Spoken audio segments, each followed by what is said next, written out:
The Secret Garden, Chapter 21, Visitors.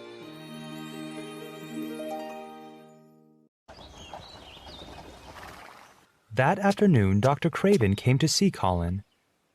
He always visited after a temper tantrum. Last night, Mary flew at Colin like a cat. Mrs. Medlock explained as she led the doctor upstairs.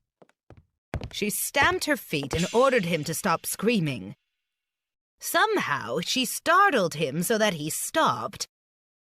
And today, well, you won't believe your eyes.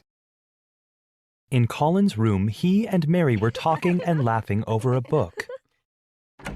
But as soon as they noticed the adults, the two children grew silent.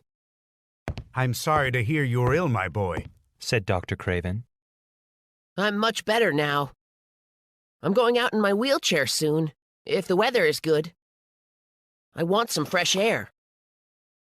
Dr. Craven sat down next to him. "I thought you didn't like fresh air." I don't when I'm by myself, but Mary is coming with me. "And so is your nurse, of course." No, I won't need the nurse.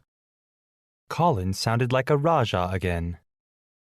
I'm always better when Mary is with me. A very strong boy I know will push my wheelchair. Dr. Craven felt alarmed for a moment. If Colin got well, then the doctor would lose all chance of inheriting Misselthwaite Manor. But Dr. Craven was not a bad man. He wouldn't let Colin run into danger. "This boy who's pushing you must be strong," said Dr. Craven. "and I must know something about him. Who is he?" "It's Dickon," said Mary. She was sure that everyone knew Dickon, and she was right. "Oh, you'll be safe with him," said Dr. Craven. "He's as strong as a moor pony." That afternoon, Dr. Craven did not give any medicine or leave instructions for the nurse. "This certainly is a new state of things," he said to Mrs. Medlock as they went downstairs. That night, Colin slept peacefully for the first time. He had been awake for only 10 minutes the next morning when Mary ran into his room. There's that nice smell again. Cried Colin. You've been outside. "You never saw anything so beautiful," said Mary. "Spring has really come." Has it? Colin sat up in bed. Open the window. When Mary opened the window, fresh smells and bird songs came pouring into the room. "Lie on your back and breathe deeply. That's what Dickon does." Colin did as he was told. He lay still and breathed in the fresh air while Mary described everything she had seen in the garden that morning. She also told him how Dickon had rescued a newborn lamb whose mother had died. After a while, the nurse brought breakfast for Colin and Mary. When do you think Dickon will come? Asked Colin. "Soon," replied Mary. And in a few minutes, they heard a crow cawing. "That's Soot." Said Mary. "Listen, do you hear a tiny sound?" Oh, yes! Cried Colin. "That's the lamb. Dickon's coming." In a moment, Martha opened the door and announced, "If you please, sir, here's Dickon and his creatures." Dickon entered the room, wearing his nicest smile. The newborn lamb was in his arms, and the fox trotted by his side.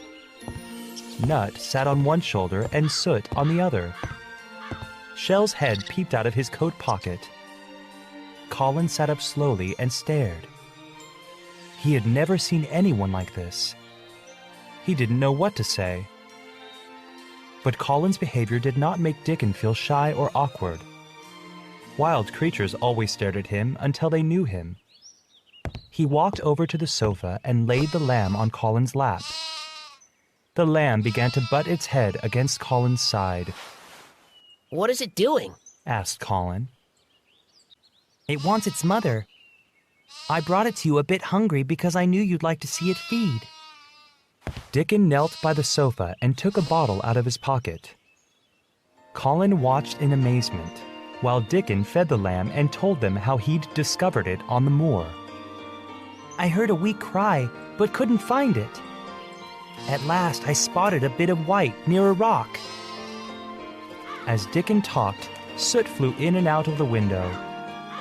Nut and Shell made trips to the big trees outside and ran up and down the branches.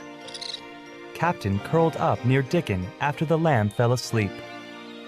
The children looked at some of Colin's books, which were full of pictures of flowers. We call that one columbine, said Dickon, pointing to a flower that had a long Latin name in the book.